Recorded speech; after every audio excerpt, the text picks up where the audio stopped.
You ready?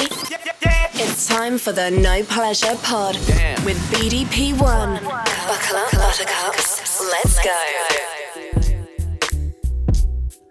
Hey everybody, what's going on? It's your boy BDP1. This is the No Pressure Podcast. I got my man. You guys, some of you have met him before. He was on another one of our podcasts in the beginning. This is my man Mo B. He's not been with me for a while, but Mo, what's going on, bro? Holla at you, man. Nothing much. What's up, good people? It's Mo B here on the podcast, ready to get it in with these topics from BDP. Let's go. Yeah, man. First of all, how's that gas treating you out there?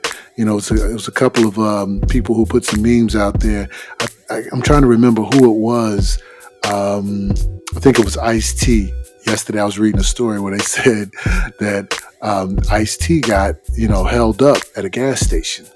And I'm sitting there like, Ice-T is one of the toughest, gang bangers like we've known around for decades. Like, he's the king of, one of the kings of gangster rap. He got stuck up at a gas station and he's actually telling people. So, you're mad dumb. So he's like, the cops show up and he was like, he was shaking, you know what I'm saying? And once he got himself together and stopped shaking, he called the cops. Said the cops got there and they said, do you have any idea who it was? And he said, yeah, it was pump number 9. Wow. Bruh, I was dying. I was like, yo, real talk. You know what I'm saying? Like, he got held up by a gas pump, bro. That's terrible, man. Come on, man. Now what's worse is you talking about car shield. Car shield. Yo, speaking of car shield, what's up with that black dude on car shield? He was like, it would have cost me $5,000, but now I told the guy, I'm not paying nothing. I got car shield. Right. He's also on those commercials where you're washing your laundry with cold water, cold calls. Yeah, those are funny too.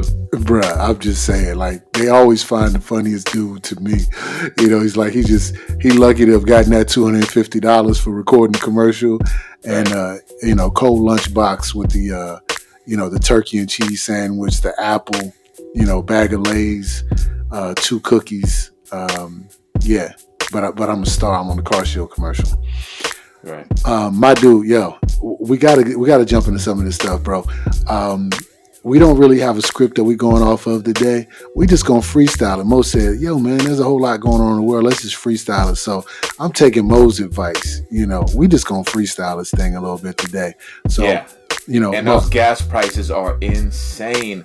And BDP, man, you've got a chance to enjoy the nicer things in life. I'm still trying to look forward to my first luxury car, and I got a Toyota Corolla, and I'm almost spending $40 to fill up my tank. Are you kidding me? Listen, the Batmobile, it needs what it needs. So it was a car that I bought whenever the gas prices were $2 cheaper. Exactly.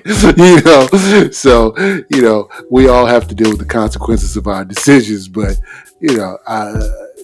I won't complain. You know what I'm saying? Like, complaining does nothing. So speaking of complaining, did you hear about the luscious Doja Cat? How she had a show a couple of nights ago, and she actually decides on social media that she's going to, because of some of the things that occurred after the concert, I believe she wanted to, or she was booked to take pictures with some of her adoring fans, and she, because of the weather, decided that it wasn't something that was going to be in her best interest. So she kind of cut out, and people on Instagram and other forms of social media, Twitter especially, let her have it. And she said, you know what? F this. I'm out. And not just out of the country. I'm out of the game. I'm retiring from music. Talk to me, big boy.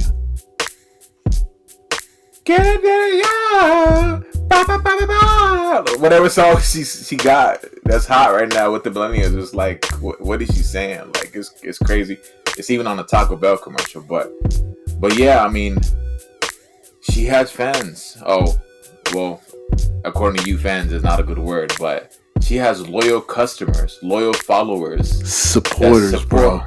Supporters that buy her music. So, I mean, this is her livelihood. So, I mean, I think you should be able to kiss a few babies and shake a few hands, because these people are your bread and butter. These people are your livelihood. So, I mean, it's like people in high places who don't want to be leaders, or people in the spotlight, or people who have a platform who don't want to be leaders. Like, you're automatically a leader if you're in that position. So you can't get out of this unless you don't want to do your craft. So in her case, it comes with the job. It comes with the territory. So Yo, I totally agree with that. I mean, what you just said, I mean, and I don't mean to cut you off, but, you just said something that reminded me of when, I believe it was Charles Barkley, many years ago, whenever he was still playing, and he was like, I'm not a role model, and that was the huge argument, which was, what do you mean you're not a role model? Maybe you didn't sign up to be one,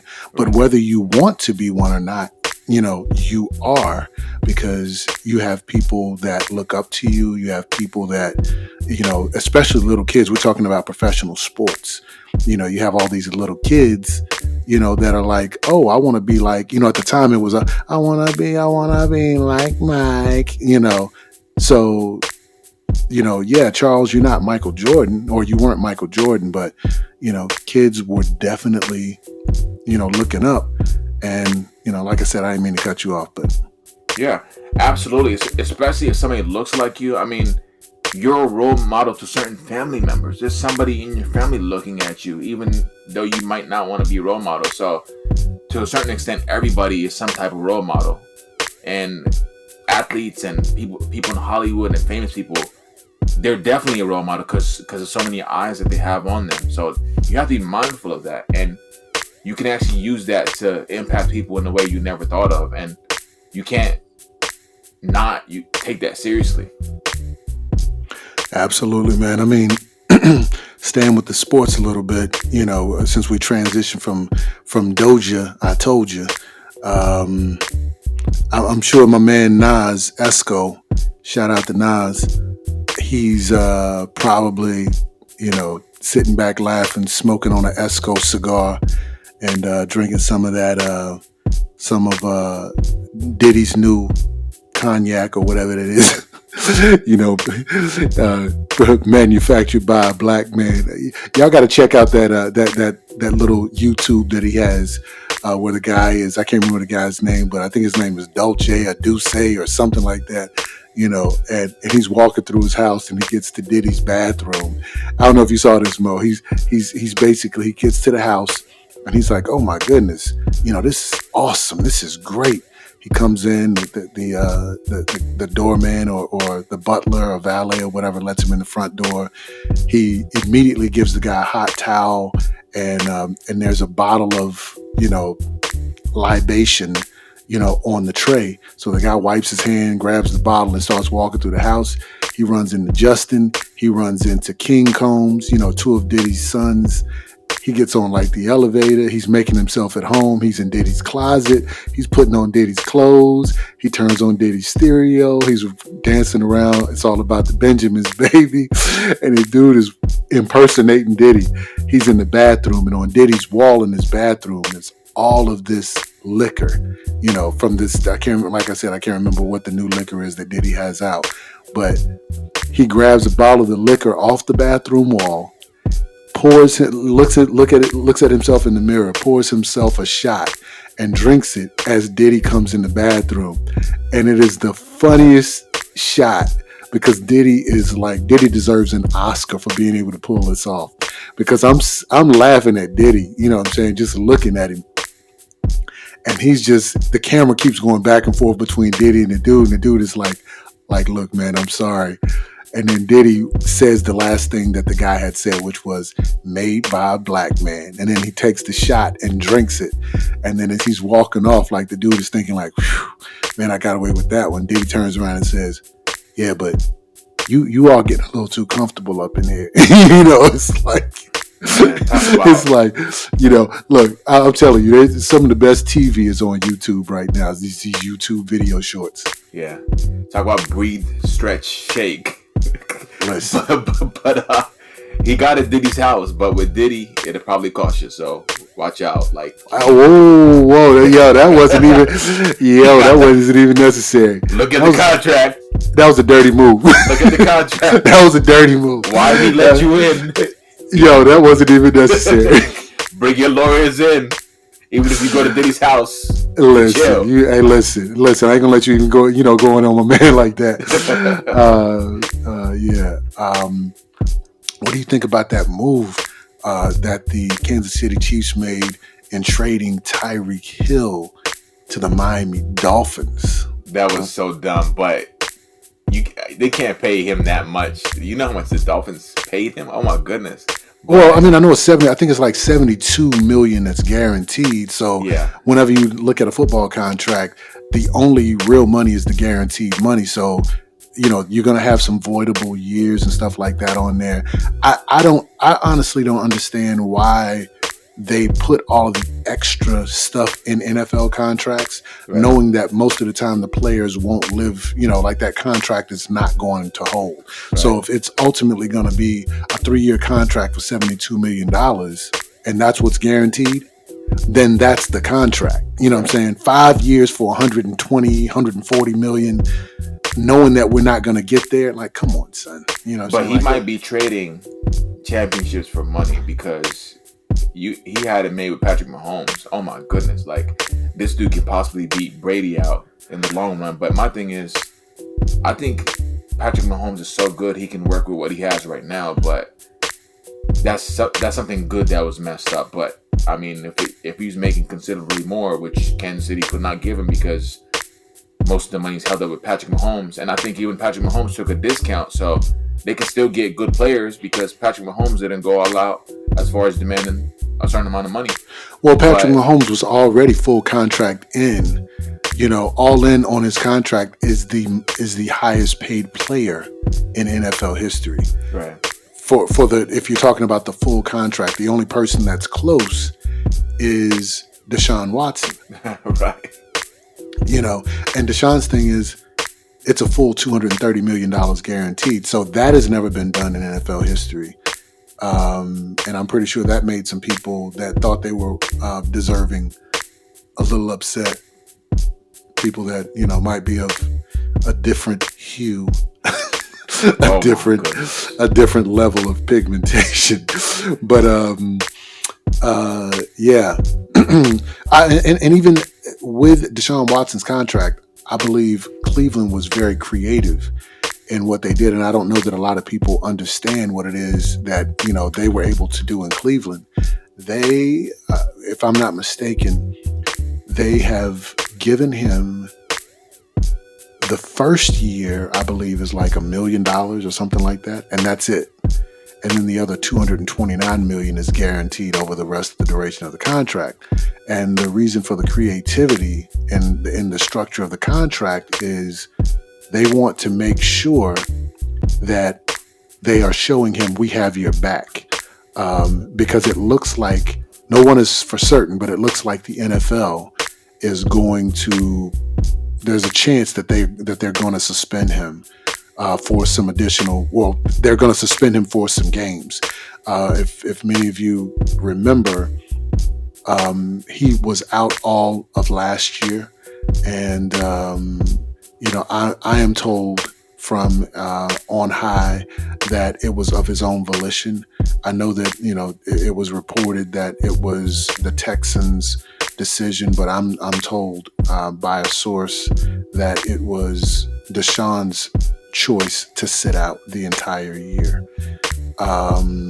So there was, if that's the case, the way that I was looking at it was, if the Texans actually sat him down, then the Texans looked like they resolve the issue in house. But if it was Deshaun's choice, then there probably is going to be some punishment that's coming down the road. And I'm told that it could be like 4, 5, 6 games. And what Cleveland was basically saying was, we're going to backload this contract. That way you get almost all of the money that you're going to be owed after your penalty, is served, after, your year, your few games of punishment are served. Yeah, they threw the kitchen sink at the situation. It showed you how desperately they needed a quarterback, and they pulled off a great quarterback. I mean, but obviously he had some alleged baggage. I know we were talking about how like all these allegations came out as soon as he decided he didn't want to be with the Texans anymore. Right. So that was kind of shady in itself. And I've seen interviews with some of these women, and I'm like, these sound like silly play bunny women, like, and their stories don't really add up. So I mean, he could be guilty, but at the same time, if you look at some of this stuff, it doesn't add up and it doesn't make any sense. And like you said, they probably got more inside information to really verify what's going on, and that's why they were able to really solidify the deal with paying him all that money. But I mean, it's crazy, man, and they made a ballsy move for sure.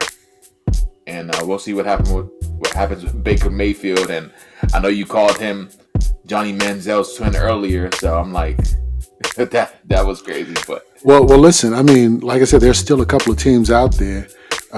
Seattle still hasn't really made a commitment with their QB1 situation. Carolina, although they said that they weren't, they're acting as though they're not, they don't have any real interest. They haven't closed the door all the way on the situation. And I'm hearing that Pittsburgh may have some interest, although they've already picked up who they picked up. They picked up Mitchell Trubisky. Yeah. So that might be one of those situations where both of those guys get mid-level money. This year is supposed to be Baker Mayfield's. This was the fifth year of his rookie contract was going to be his highest pay. So. It's not like it's something that's abnormal. This is just how, things were collectively bargained with the agreement in the NFL between the players and the association and the league. But these guys, they always get to the end of their rookie contract, and on the last year they try to, get a long-term deal. Baker just, it appears that he overvalued himself and, probably even burned some bridges along the way, as he was trying to position himself and give himself some leverage. And, he probably looked at the landscape and was like, this isn't a huge quarterback class. That's what some of these guys do. They're like, okay, well, if they don't keep me, who are they going to get? Who's going to be the next quarterback? What do they have going on in college right now? Are they really going to just give up on the season and say, okay, we're rebuilding, or we're this, or we're that? When you have a lot of veterans in the locker room, those veterans ain't trying to hear, we're rebuilding this season. They're thinking, look, we're going out, we're putting everything out there, and we're trying to win us a chip. But I think that Baker could possibly end up in Pittsburgh, and then you'll have two quarterbacks making, like I said, mid-level money. That Pittsburgh will be like, what, we can stick with these two quarterbacks for a year or two and let them compete and see which one of them works better in our system. And the one that doesn't work out, we can use them as trade bait next year. Because somebody's going to need a quarterback again, whether it's a starting quarterback or a backup quarterback, but somebody's going to need a quarterback next year as well. And that's where my money is that Pittsburgh or whatever team decides to bring him on, it's just going to be for competition. There was a chance that he could end up with Tom Brady behind Tom Brady, but I just don't see it because that's two different offenses. Baker is immensely athletic, and Tom Brady is not. He's a statue. So you would have to run two totally different styles of offense. The coordinator would have to have two different playbooks almost, for Baker Mayfield and Tom Brady. So I don't see him in Tampa Bay as, was rumored. But it's bad if the Carolina Panthers don't want to pick you up. I'm like, come on. Like, really? Like, the Panthers want to suck some more rather than picking up Baker Mayfield? You've got to be kidding me.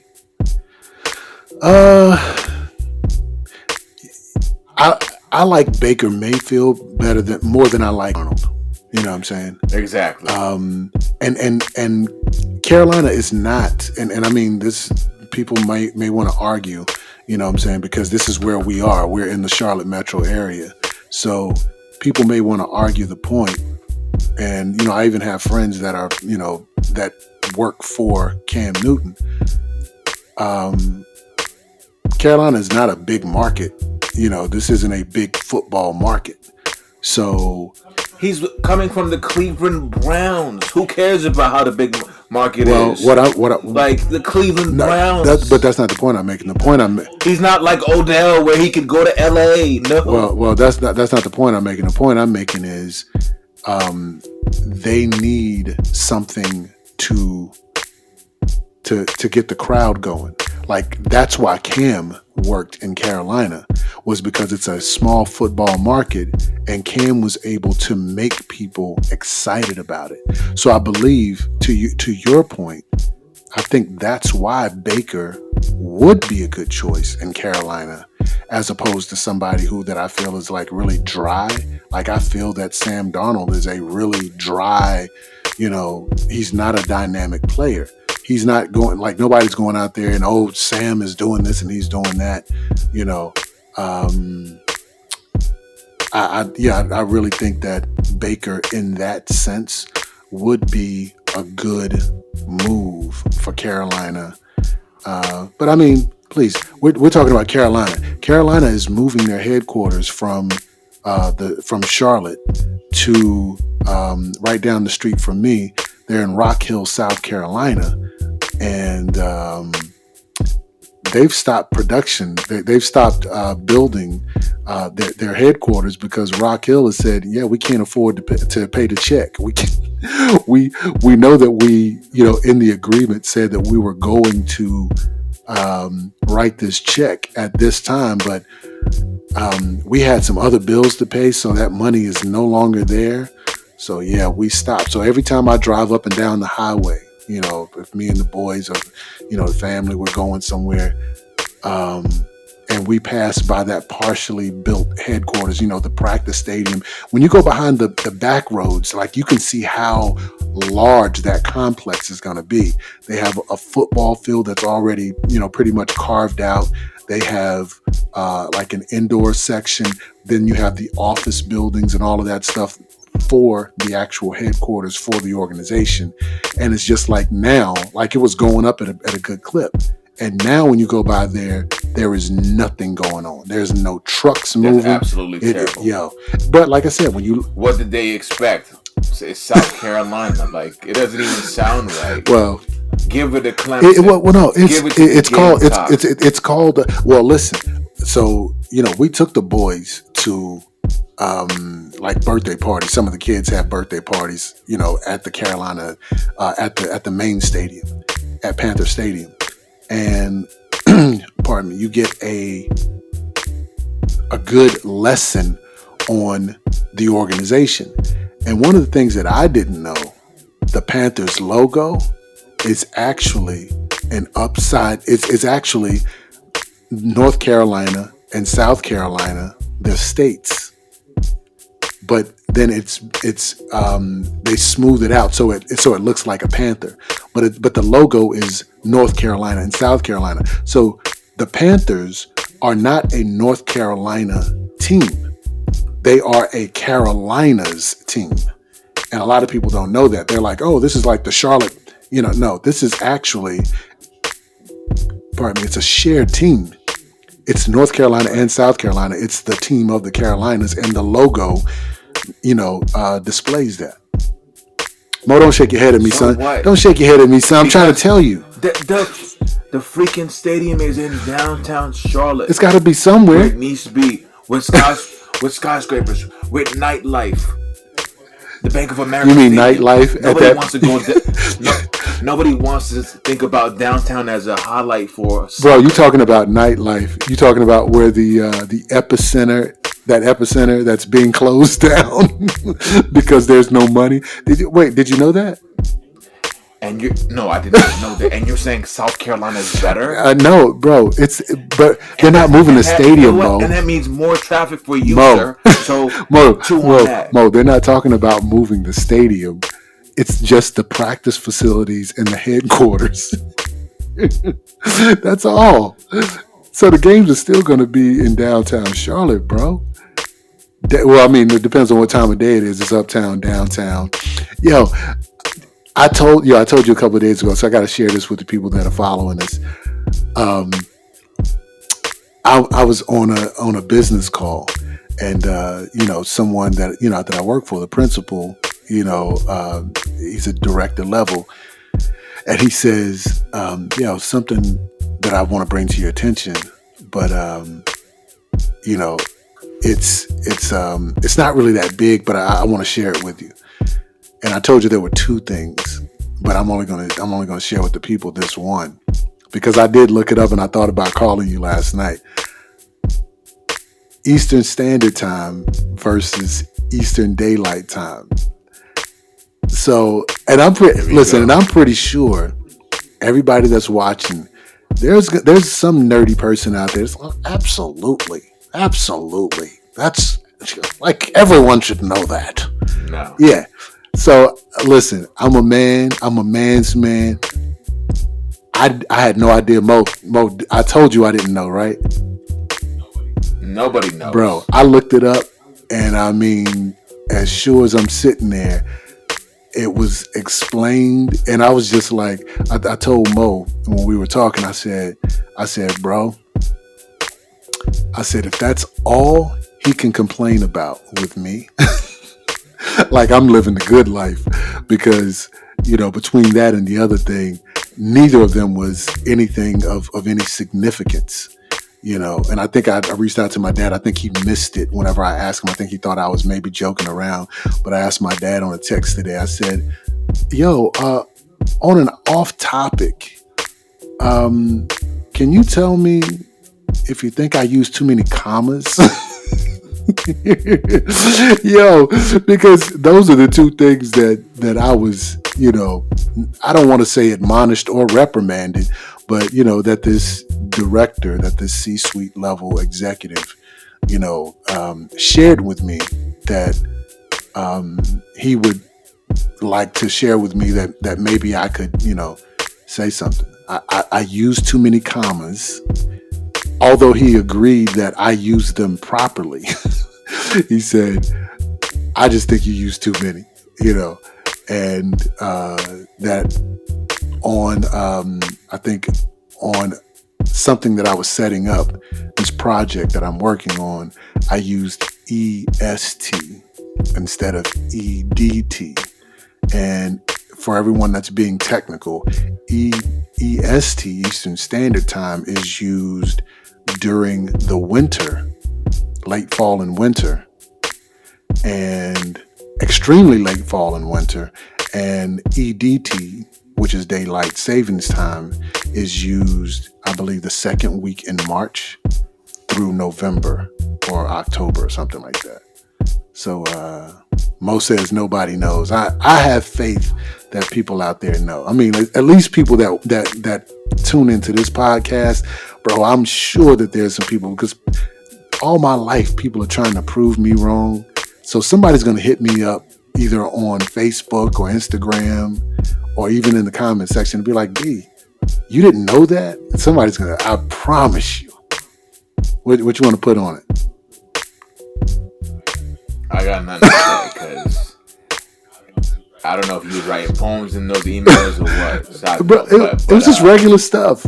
But like I said, I grew up in a household where my dad and I sound very much alike. You know what I'm saying? Like, if you knew my dad, you would know, you'd be like, yeah, you sound just like your dad. So there's certain things, like he ain't as cool as I am. You know what I'm saying? Like, who is for real? But I mean, like, Mo, that went right over your head. But but we are very careful with how we use the English language, and I picked that up from him because when we were much younger, my dad would say, like, be constructive and not destructive. So when other people were playing, we were doing book reports, and stuff like that. And I'm talking about, and I'm about to date myself, Encyclopedia Britannica, and the great books. We had all the Shakespeare, novels and all of that stuff in the family room downstairs. And my dad would just be like, okay, go get one of them books, do some reading, and do a report. And that was the childhood. So, you know how many commas is in that Shakespeare, bro? That's a lot of commas. Wow. And if I'm not mistaken, I did really well in English. I had really good English teachers, and both of my parents are scientists. So, some of that was, it wasn't as hard because you knew that I could go to my mom about biology. I could talk to my dad about chemistry, but the English thing was just, what my dad would be like, what does that mean? So that's not right. He was the kind of father that was like, you say something like, where are you going at? And he'd be like, you don't use a preposition at the end of a sentence, Well, wait. For the audience, I want you to click on the bottom right of your computer where the clock is, and I want you to see if an option to change your time when it comes to those options. If what was the EST? G what? EST, EDT. EDT? Is EDT listed on the list of options you have to change your clock at the bottom right of your computer? And if it is, I want you to write it in the comments. I can guarantee you it's probably not. Wait. You can't say I can guarantee probably. You can't say that. You can't say I guarantee it's probably. Fine. I know EST is going to be there, and then there's other time zones that are going to be there, but I don't know if EDT is going to be there. MST, so, most standard time. Right. Most sit down time. If you see EDT, please tell us in the comments. Man. Yeah. So like I said, that to me, that's good life. You know what I'm saying? If that's all you can complain about with me, I'm doing well. But what I do outside here, I love it. So I worked many places for many different people, and this is probably at this stage in my life like one of the greatest feelings when it comes to work that I've experienced.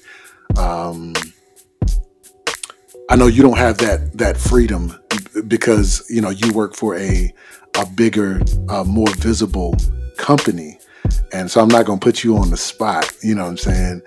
Because what you say can and will be used against you. For those that don't know, and some of you that are watching do, Mo and I have worked together at two different financial institutions, two different financial firms, and which will remain nameless. So we've seen a lot of the same stuff, and so we iron sharpens iron. So we usually, when we're having not bad days, I think that we are both spiritually, in tune and mentally astute, that we understand what we can control, so we don't really get too far down the rabbit hole on stuff that we can't control. But we definitely check in on each other, like if not daily, several times a week, and just make sure that we are uplifting each other. And we especially in these times where a lot of people are suffering from mental health issues, we encourage you all to do the same. Mo? Yeah, and sometimes you got to bounce stuff off of your friends, because sometimes you're questioning yourself when you shouldn't be questioning yourself. It's actually external that's trying to change who you are on the inside, or trying to hinder you on the inside, or put you in a place you shouldn't be. So, and it happens all the time in corporate America. And thankfully, when we get to that safe place, you know, and if you are currently in that safe place, you know, enjoy and cherish where you are. And sometimes that might not happen. So I thank God that BDP is in that place right now. And I believe I'm in that place finally right now. But you might not always have a safe haven in your career where you can, you know, go as far as you can and get as much support as you need, you know, without any friction or without any extra added stuff that you shouldn't be dealing with. But it happens, and thankfully you have certain friends that you can bounce stuff off of and clear your sanity and even vent sometimes. So that's what I have in BDP, and hopefully you have that as well, and you need that. That's dope, man. I feel like I'm feeling a little misty, bro. Hey, speaking of that, ironically, whenever I go get my massages, it's hard to book them now because of stress is so high in the world. Right? Bruh. Like it's like I have to book my massages 2 months out. You still book? Thankfully, I can get. You still book massages after what happened to Deshaun Watson? Oh my god! But thankfully, my therapy sessions aren't that hard to get. But I'm telling you, this stress is real in the world, and you know, you can fake it till you make it if you want to, but if you don't address that stress, and if you don't consider reality into the equation, you know, you might not know how to survive or how to maintain that stress. Well, I mean, because we're all strong at certain points. With what you're saying, I mean, a lot of people don't understand how stress becomes so many other things. You know, how stress manifests itself into different things, including heart disease, including cancer.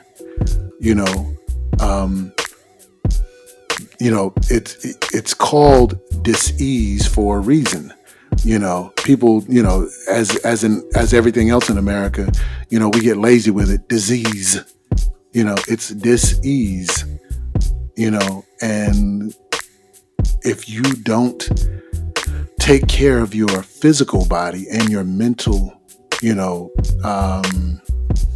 state, you'll find yourself in a bad place. There's constantly people and things pulling at you, trying to divert you from, things that you should be doing in life, things that keep you. One of the things that I've been saying recently is, allowing you to preserve your peace. There are very few things that can get me off my mark. As an analogy, whenever you're acting or whatever, there's always a mark, and the director tells you, make sure you hit your mark. And that means there's a camera there watching, so hit your mark and we'll take care of the rest. So there are always things that are around you that are trying to get you off your mark, but you just have to be focused. You have to get there. Don't allow anybody else and all of these distractions that they bring. Don't allow that to impede your progress to your destination. Excuse me. And I don't want to get too spiritual, but I mean, like, you don't want things like that to block your blessing.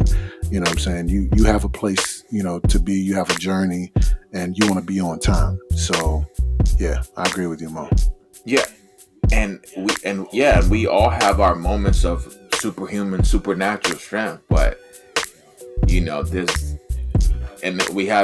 all have different endurance levels as far as what our capacities are and how long we can run. You might be able to run for half a mile. Negative. This person might be a mile, 5K, a marathon. You have to be realistic about where you are. And maybe you have been running a lot of marathons in life, and you have been knocking over obstacles, and nothing's ever hard. But eventually, you're going to have to be human, and whether or not you know it or you believe it, sometimes, and unfortunately, your body will begin to tell you certain things, and self-care is very important. So believe it or not, I've been very strong in a lot of situations in my life, and I've been through a lot. But there's also been certain times where my body, my stress levels, my physical ability, or even my fatigue, and there's certain signs that our body tells us that, you're taking on too much, even though mentally you're like, I'm so strong, and like I said, some people struggle even on the thought level. Thankfully I don't have to deal with that, but even when it comes to physical workload or mental workload, it can catch up to you no matter how strong you are. So just keep that in mind and just be ready to, really prioritize self-care whenever you go through things in life. And you never know what's going to hit you a certain way. Some things may not pierce you and some things might pierce you silently, and you have to be very self-aware. Absolutely. I mean, a lot of the stuff that's going on is stuff that we don't control. Like, we don't control what's going on over in Ukraine. We're not controlling what's going on with the inflation. A lot of the stuff that, and I think that's what stresses people out, is even like when they're trying, it's out, they know that it's out of their control, and that's what makes you sort of go a little bit ape. Is, man, I don't control this. I don't control these situations, and no matter what I do, no matter how many hours you spend at your job, the work is still going to be there. No matter how much work you think you're doing, there's going to be more work. No matter, how much money you're making, you're never going to be making enough to where all of your situations are, where you don't have to worry about, what stuff cost, because Biggie was right. More money, more problems, you look at, you got the 1%, but everybody else is looking at the cost of goods going up. Meanwhile, the pay rate is stagnant, and one of my finance guys, personal finance guys, was talking to me, a few years back, and he was like, he was talking about how much cell phones and cell phone service cost. So, cell phones, every year they go up just a little bit.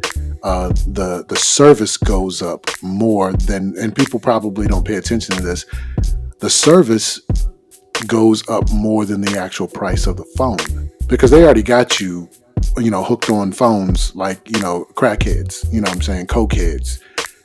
They know that every year or two you're going to be getting a new phone. So whether that's reinvesting with the phone that you have, which allows them to continue to make money, because when you turn in a phone, they're able to make more money off of that phone because they can refurbish it. They can pretty much, factory certify it, and then, get $300 or $400 for it again, so they sort of repurpose it. But with the service, the phone is no good without the service. So whatever they jack the price up to be, you're going to have to pay it, and it gets a little frustrating. You're noticing that you have that, what you thought was a good job 5-6 years ago isn't helping you, now, because your mortgage rate is up. Your like I said, the cost of your goods, gas is $4 a gallon, and just all of these different things. But some of us are in better situations than others. A producer I was talking to a little bit today, his name is Dre Knight. He's produced a lot of big stuff. Some of you may have heard. I won't get into a lot of that, but we were on social media, and he was talking about how he's down in, and I believe he's in Miami, and he was talking about how DeSantis was doing such a great thing. And we haven't talked about this. So he was talking about how DeSantis was doing such a great thing. And he was like, I was like, how so? And he was like, well, he just passed this bill that says that everyone must pass a financial literacy test or class before they can graduate from high school. So on the surface, it doesn't look like a bad thing at all. It sounds like it's, Right. so he was just going on and on and on. Yeah, this guy, he's a Republican, but, and I was just like, wait a minute. I said, you need to understand who you're talking about. This is DeSantis. DeSantis is himself a minority, but he has done nothing for minorities since he's been the governor of Florida. You know, he's done a couple of things for, some Cuban Americans that he thought, was going to, or that actually did vote for Trump, but, it wasn't enough. But, there's a totally different thing with Cuban Americans in Florida, a phenomenon that, even some Cubans have tried to explain to me because of, how they were handled historically in Cuba, and so why they affiliate with Republicans here in the United States. But I won't get into all of that. But he basically said that DeSantis passed this bill and and it's going to help blacks. And I said, knowing what you know about DeSantis, he's never done anything for minorities and blacks specifically. I said, I've done some research. As soon as somebody says something, the first thing I do is go research. And I encourage everybody else to do the same. So since 2015, blacks in Florida, their graduation rate has increased 14%, from 72% to 86%. So that's between 2015 and now. Whites have not increased more than, I don't think they've even gotten to 10%. Same thing with Chinese. Same thing with I think they actually had it split up between Chinese and Japanese, but let's just say Asians on whole still under 10%. So the group of people, the community of people that have increased their graduation rate the most is blacks. So if you're now going to put a standardized test or a new class in the curriculum that they inherently have not done well in or haven't taken because the resources aren't there. Because remember, in a lot of these black schools in Florida, and a lot of these schools in Florida, especially in densely populated urban areas, they don't have the same resources as some of the more affluent white communities. So, where these people can afford tutors and they have extra resources and this and that and the third. What is that law going to do to black people and other minorities now that they're being mandated? It's a mandate that they must pass a financial literacy class before they can graduate. That number is going to go, in my opinion, from where it has climbed to 86% back down into the 70s, which then, makes it like once a school system isn't meeting a certain threshold, they lose some of their funds. So people don't look at everything, all together. They look at this piece and, oh, that looks good, and And I'm like, yeah, but where are the funds? Now, I did further research, and it looks like DeSantis also signed another bill that has $800 million of additional funds for teacher salary. That doesn't say anything about the resources for the school. So now teachers' salaries may be going up, but the resources for the school itself that would help the students says nothing about that. Well, I wonder what's on this test though, because is it something you can learn in a course within the semester? So, that's what I'm saying. Is it more like a progressive thing since you were entered? Well, it's either a standardized test or a class. So I'd have to do a little bit more research on that. But it makes a difference if it's either or. But either one, to your point, if it's a standardized test, then are they giving you the resources like pre-SAT, like things to help you prepare for it? Or if it's a class, what is in that class? How many, is it a semester? Is it more of an elective? Or is it no? Well, it's not an elective because he's saying that you must have it in order to graduate. You know what I'm saying? So it's got to be like a core class. And does that become an extra class, or does that count as a math credit? You know what I'm saying? Right. I mean, I think it should be progressive. I think whatever they come up with, it should be progressive for when the child starts school, and just give them bits and pieces up until that big test that comes up in high school, I guess, and they can try to apply it coming up all the way through school as they matriculate through the grades. But I mean, if you just slap it on them and think that they're going to know certain things when they weren't raised, with these kind of insights, that's definitely an issue. Well, apparently there are 21 other states in the United States that already have this as a prerequisite for graduation. So, like I said, research is the best thing. We're just doing, some rapid fire freestyle here. So, I don't have all of the facts in front of me. I'll definitely check some of that stuff out. And we always ask you guys that if there's stuff that you want to, talk about, and some of you have actually hit me on the side and said, yo, B, how about this? Or, how can we get you to, know some of the topics that we're interested in? And I told you guys, please just leave it in the comments. And, what we try to do is whatever is, hot out there right now, we try to get to that.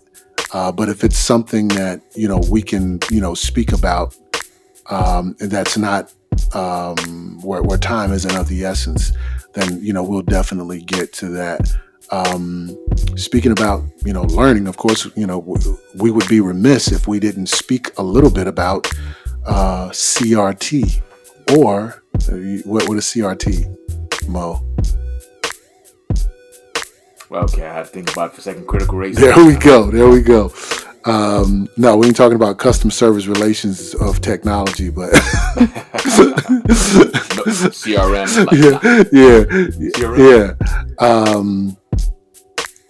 So, there's a lot of stuff still going on about critical race theory. I know that with Ketanji Brown Jackson, the first African American woman to be nominated to the Supreme Court, last week with her confirmation hearings.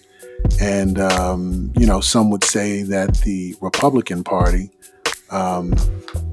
just basically used it as an opportunity to get sound bites for their upcoming November elections, so that they can, put some commercials together and stuff like that to try to, weaponize everything for the election against the Democratic Party. You and I spoke, a little bit about it, and just the fact that, there was such blatant disrespect, for,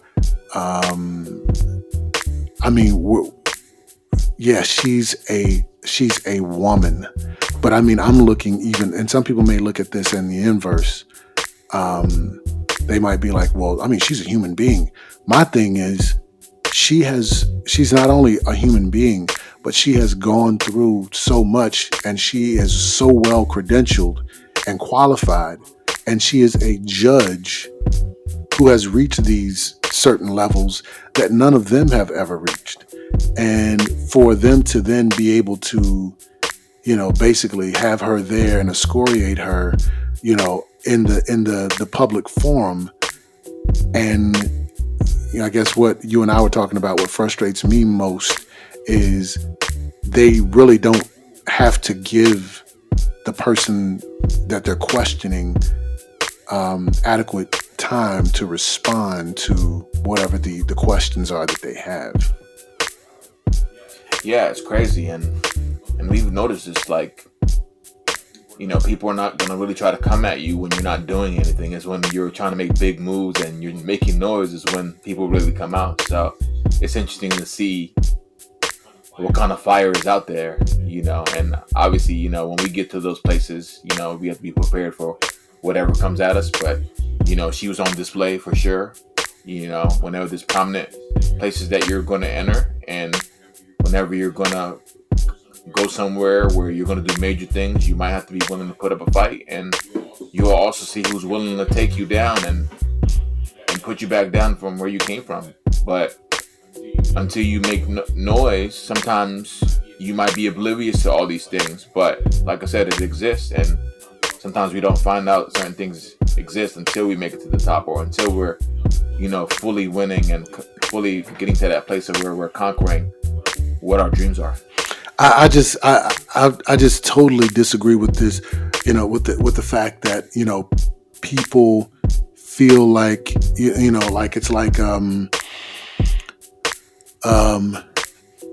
have to be nice to you, because after you've shown me what you are, like we don't have to be cool anymore. You know what I'm saying? So yeah, I'm going to, and she's going to be confirmed, unless there's some,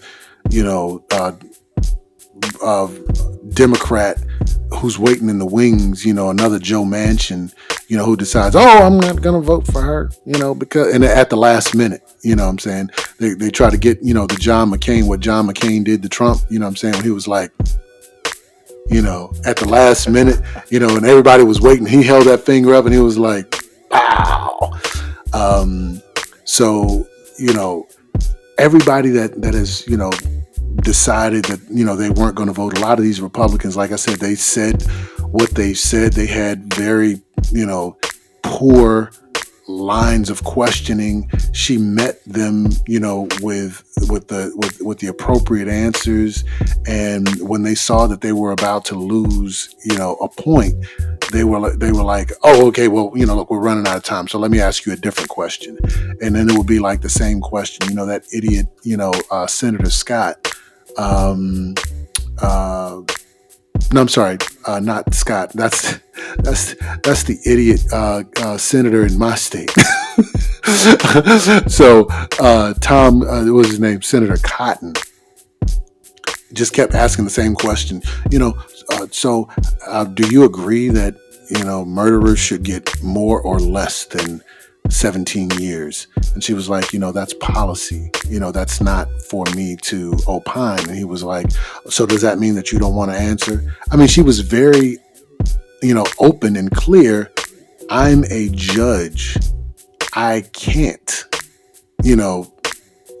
give you an opinion because, a year down the road, a very similar case comes, and what she'll have to do is she'll have to recuse herself because she's already been, she's already given her opinion a year or months in advance that this is how she would respond. So now she has to recuse herself from that. And it's like, so now everything that we're working toward, as far as everybody talking about, there needs to always be a non person SCOTUS. Now you have an 8-person, what I'm saying? And then you can lock up an 8-person, or right now I believe we have a 6-3. We have a 6-3, and it's possible that, they said that Clarence Thomas is doing better, but that his health could be failing and that he has to end up coming down. And if within the next 3 years, he, because I believe he's the longest tenured justice right now, if he comes down, then that's going to be a 5-4 because, Biden is going to put somebody up there. Now, look, on the low, this is what I'm telling you. And I said this from the very beginning. Kamala Harris is going to be the first woman president.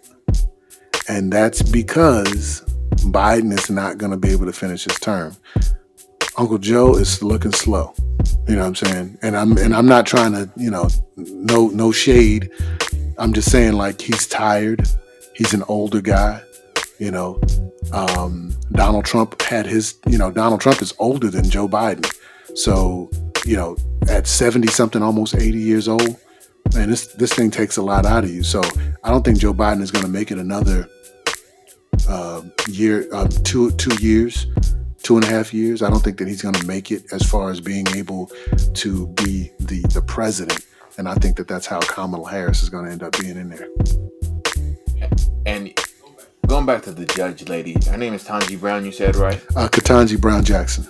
Ketanji Brown Jackson. Yeah, I mean, I gotta look through those again. Like I want to sift through all of those questions to see how she was grilled and drilled.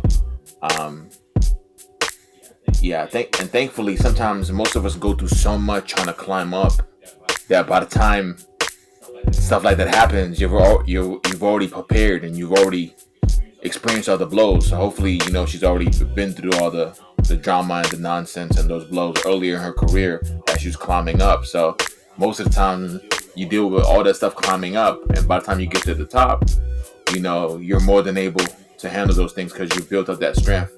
Just getting to that place. So, I wish her well, and I hope that she really embraces where she's at and cherishes the moment despite the opposition she's facing. Well, the people that were against her really had nothing. They had no ammunition. Everybody kept saying, "Oh, well, it seems like you're soft on crime."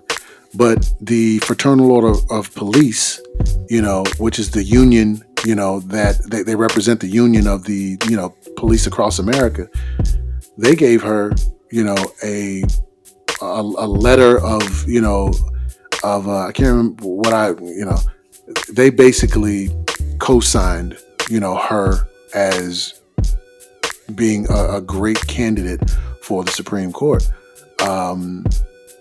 Nobody else, could say anything that didn't have a political tinge to it. Like, and most of those people all of those people, as a matter of fact, were Republican. Everybody that was against her.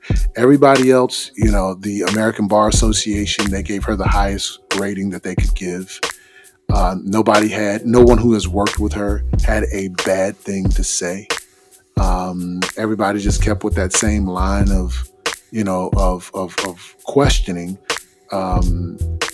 Why would you allow someone who has committed rape to have a shorter sentence than what was suggested in the sentencing guidelines? And her answer is, because there are several things that you have to take into consideration. I took all of those things into consideration, and with my discretion, which I have because Congress gives me discretion. So Congress made that a policy that judges have to use a certain amount of discretion, So she threw it back on them and said, if you guys don't want me to have discretion, then you need to pass laws, that enforce mandatory minimums. But since that's not the case, I used my discretion, which you guys tell me I need to do. So they get mad about that. They're like, wait a minute, So they just keep going on and on and on. And like I said, no one had anything bad to say, which, like I said, that was part of the frustration for me was, such a wonderful, kind, person, very even spirited, like very even keeled. And, she never rose up and, so she was very consistent. And that's part of what the process is they put you in this spotlight and they say, can you keep your composure? That's a prerequisite or something like that. Whereas when you saw Kavanaugh, who was the last guy, because remember, Trump put 3 on the court. Kavanaugh was the second guy. He was the one that everybody was talking about. There was the couple of allegations that he had been inappropriate sexually with, someone in high school as well as in college. And that, he got girls drunk and, he drank a lot of beer and he liked beer.